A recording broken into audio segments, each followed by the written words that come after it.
Good morning, students. Today we are going to see Standard 7th, lesson number 1, Sources of History. We studied ancient Indian history last year. This year we are going to study the medieval period of Indian history. And Indian history, broadly the period from the 9th century CE till the end of the 18th century CE, is considered to be medieval period of Indian history. In this lesson, we are going to study the source of medieval history. History gives us a chronicle, scientific and systematic account of past events. Four factors are very important from the viewpoint of history. They are individuals, society, place and time. History must be based on authentic evidence or proofs. These proofs are known as the sources of history. Okay, last year we learned about the ancient period of history. This year we are going to learn about the medieval period of history. The medieval period from 9th century CE up to 18th century CE. In this lesson we are going to learn about the sources of history in medieval period. Last year we see that there are four major pillars of history, which are there. First, individuals, society, place and time. And also we learned about that place is related to the geography. And also we know that history is based on authentic evidence or proofs. These proofs are known as the sources of history.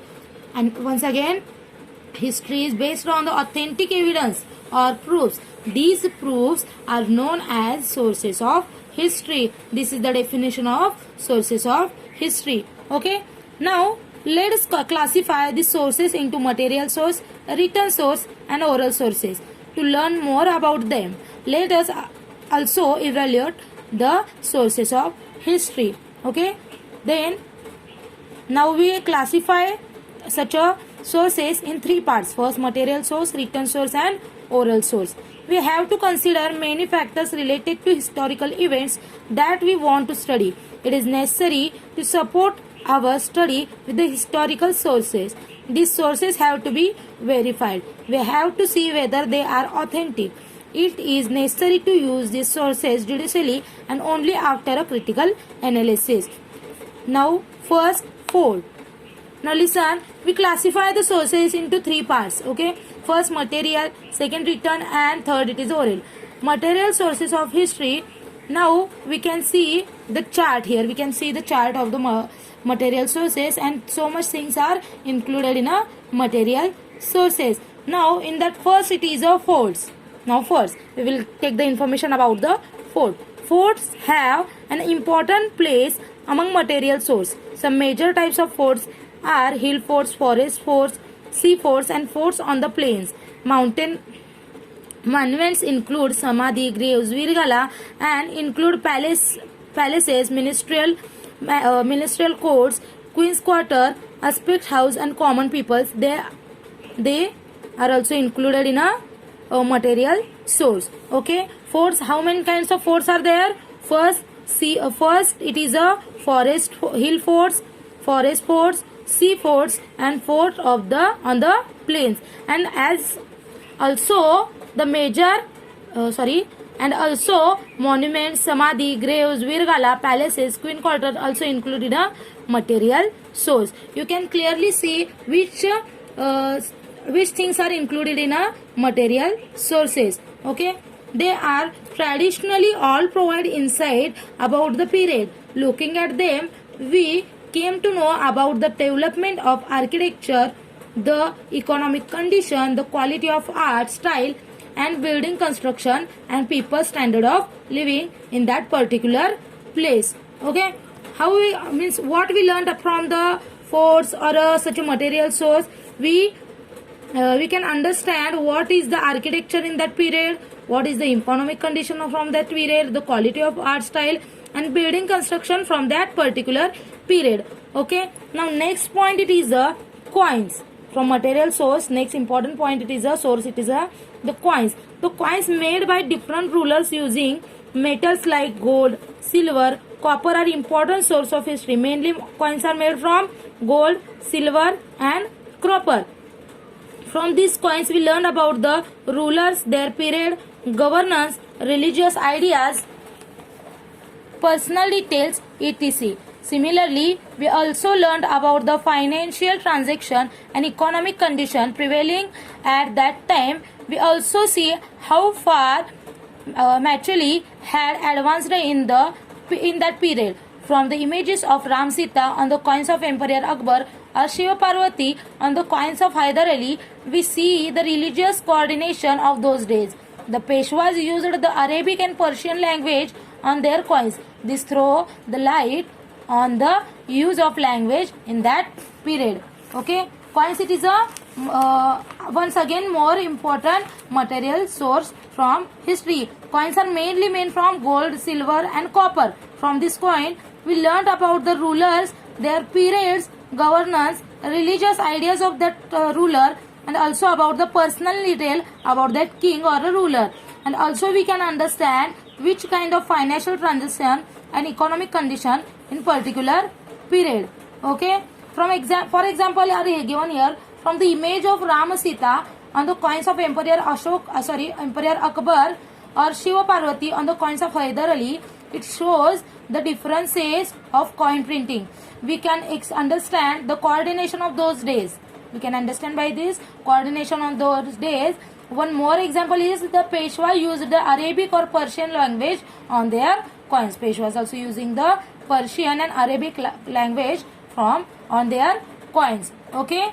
Now third important material source, it is a inscription. An inscription is a carving on a stone or a wall, etc. For example, the inscription found in a Brihadishwara temple premises in Tanjavur. Many inscriptions of period of Chalukya, Rashtrakuta, Chola and Yadav kings have been found. An inscription is considered to be very important and reliable source of history. It helps to us to understand the feature like language, scripts, social life of period. Inscription card on the streets of copper are known as copper plates. Royal edicts, verdicts, etc. are inscribed on copper plates. Now we know that the third important material source, it is a inscription. Inscription means the carving on a stone or a wall. Carving on a stone or a wall. For example, Brihadishwara temple in Brihadishwara temple, one inscription found in Tanjavur. And also many inscriptions found about the period of Chalukya, Rashtrakuta, Chola, Yadav kings. It is very important source of history. When inscription carved on copper sheet, it's called the copper plate. Okay. Now we are going to see the written sources of history. Second point, written sources of history. We learned about significant historical events in the medieval period from sources like the writing style of scripts like Devanagari, Arabic, Persian, Modi, etc. as also from the variety of different languages, Burjapatras, religious manuscripts, treaties, edicts, decrees, biographies, paintings, etc. We can gather information about the food item, attire, convention and rules of conduct of the people, festivals and about people's life, etc. From these sources of these types are called the written sources of history. Now in written sources, it includes the Bhurjapatra, religious monument, treaties, edicts, decrees, biographies, painting, etc. From those things, we can gather information about their food, attire means their clothes, convention and rules of conduct of the people, means which kind of rules was there in that period. We can understand with the help of the written sources of history. And also we can know about their festivals and culture. These kinds of sources are called the written sources of history. Now first important written source is the travelogue. Now here we should go. During this period, travelers from other countries came to India. They have written travelogues or accounts of their travels. Some of them are Al-Biruni, Ibn Battuta, Nicolao Manucci, Baba's biography, Sri Shiv Bharat, a Sanskrit biography of Shivaji Maharaj, composed by poet Paramananda, as well as various other biographies of different rulers and their correspondence help us to understand the policies and administrative system of the rulers and their diplomatic relations with other. Now you can see that in written source, travelogue, it is a very important source of written, source. Travelogues mean the traveler writes their experience or account of their travels is called the travelogue. What is the travelogue? Travelogue means the traveler keeps the account of their travels is called the travelogue.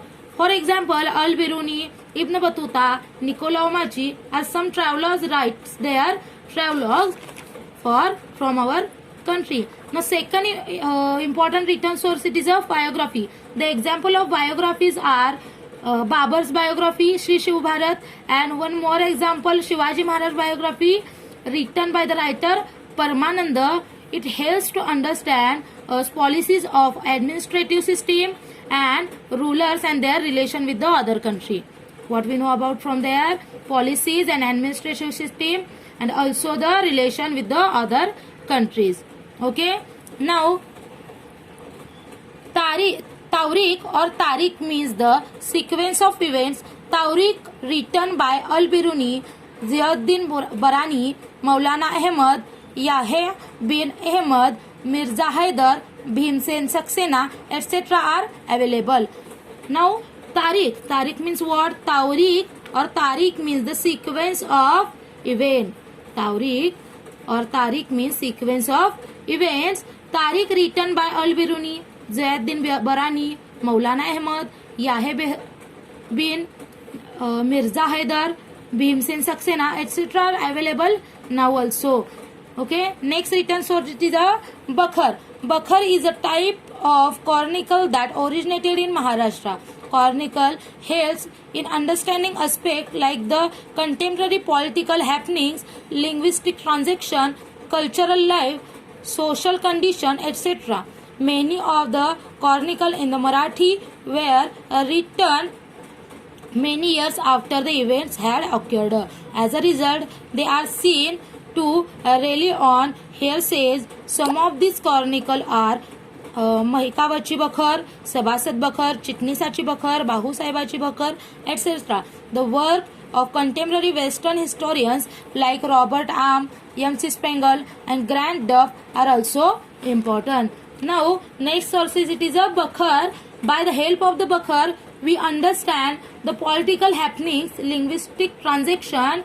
Political happenings means whatever political condition from that period we can understand. Linguistic transaction means which kind of language they was used. Cultural life means their festivals and their other things. Social condition from that particular period. Here some example of the Bakhars are given. Mahikawateची बखर, सभासद बखर, चिटणीसाची बखर, भाऊसाहेबाची बखर, etc. In that period, the books of Robert Arm, M.C. Spangle, and Grant Duff are also very important. Okay. Now third sources of history, it is an oral source of history. We understand various aspects of folk life through folk literature traditionally passed on generation to generation. Some examples are Ovids, folk songs, povadas, folk tales, legends, and myths. Such types of sources are called the oral sources of history. Now third source of history, it is which? Oral source of history. The aspect of folk life through folk literature traditionally passed on a generation to generation. Now one easy example I will say you of the oral source of history. Your grandparents tell story to your parents. Yes, and those stories your parents tell to you. Means generation to generation same stories are come near to you. That is the oral sources of history. What it is? It is the oral source of history. Now for example, Ovids, folk songs, povadas, folk tales means your parents tell to you, that is a folk tales, legends and myth. Such types of sources are called the oral sources of history. Now history is written with the help of three types of sources mentioned above. Even after has been written down, a research on it goes on continuously. New sources and information come to light through research. Then history has to be rewritten accordingly. We can see that our history books and those of our parents and grandparents differ to certain extent. Now, history written with the help of the three sources of history: material, written, and oral.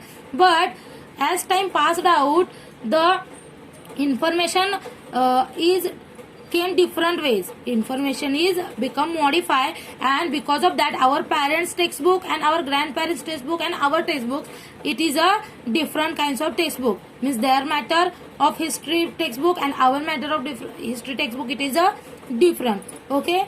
Now here it is a Povada of Tanaji. You can read it. Very nice Povada it is. Now next point it is evaluating the sources of history. It is necessary to take certain precautions before using the source of history. We have to examine their authenticity and see which are genuine and which are fake. Their quality can be determined with the help of internal standard. Also have studied the integrity of the writers, their personal interest, the period in which they live, and the political pressure on them. It is also important to see whether they relay an hearsay or give a eyewitness account. We need to consider the exaggeration, metaphors, and other literacy devices they use. Their information has to be verified with the help of other contemporary sources. The information may be one-sided,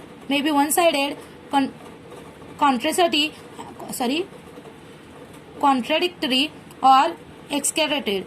It has to be seen in a proper perspective. The source have to be subjected to a critical analysis. The author's impartiality and neutrality are very important in the writing of history. Now, evaluating the sources of history. We know that history is written by the help of three sources of history. But it is important that we should take, or historians should take, the precaution when they are using such sources of history. We should see their authenticity, their quality, they are fake or they are